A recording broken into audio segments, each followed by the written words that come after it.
Don't call us, we'll call you. Woolworths and bye-bye Bethlehem. Those stories and more mark our weekly walk back through time. Channel 2's Dave McKinley remembers when they were all news to you.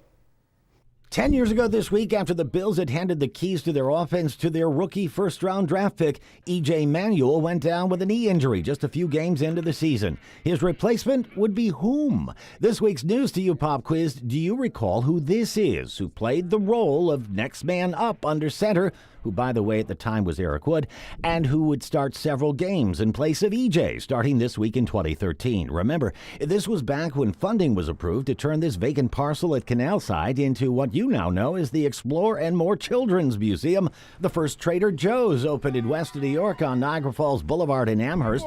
A decade later, it remains the only Trader Joe's in the region, and back then, just like now, natural gas still remains the most affordable heating fuel. And we could note that just 10 years ago, no one was seeking to ban its use in the name of climate change.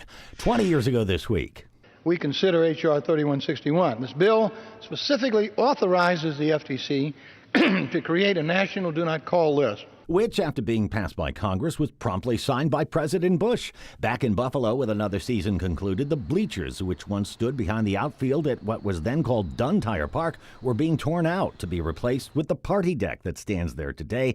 And we were just starting to learn about the dangers of opioids and the addictive properties of them in prescription medicine.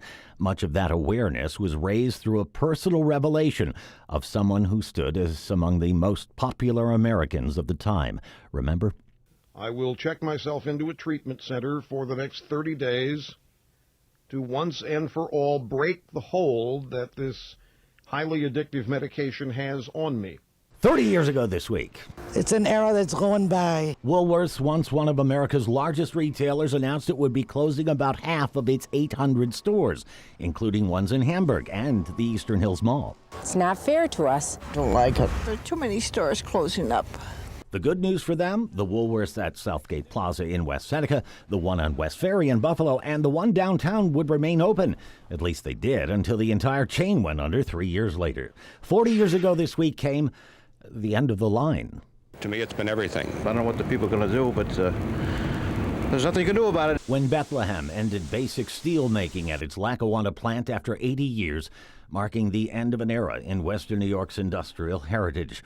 And though other parts of the plant, which once employed 22,000 workers, had been shuttered in the months leading up to this chapter, this event is what is most often associated by historians as the one which marked the sea change in our region's economy and indeed its reputation, from one of fire to one of rust.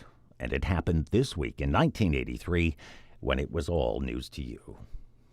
Thank you, Dave McKinley. And here's the answer to this week's News to You pop quiz. It was Thad Lewis. He took over as starting quarterback for the Bills 10 years ago this week after rookie E.J. Manuel got injured. Lewis started a few more games before being benched himself, and then the Bills cut him before the start of the next season.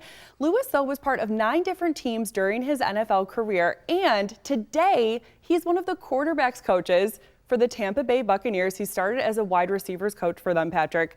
Last year, he was promoted to assistant quarterback coach, which means that for one season, Thad Lewis was a quarterback's coach for Tom Brady. Oh my gosh, really? This is now my new okay, favorite where did you get all these nuggets of information on him? Well, that part was in the script, but I was thinking, okay, how long has he been at Tampa Bay as a quarterback's coach? Because interesting. Their quarterback was coaching one pretty of the notable goats. guy. Right. Interesting. If someone had told him 10 years ago, that's where he ended up. You will be coaching this guy.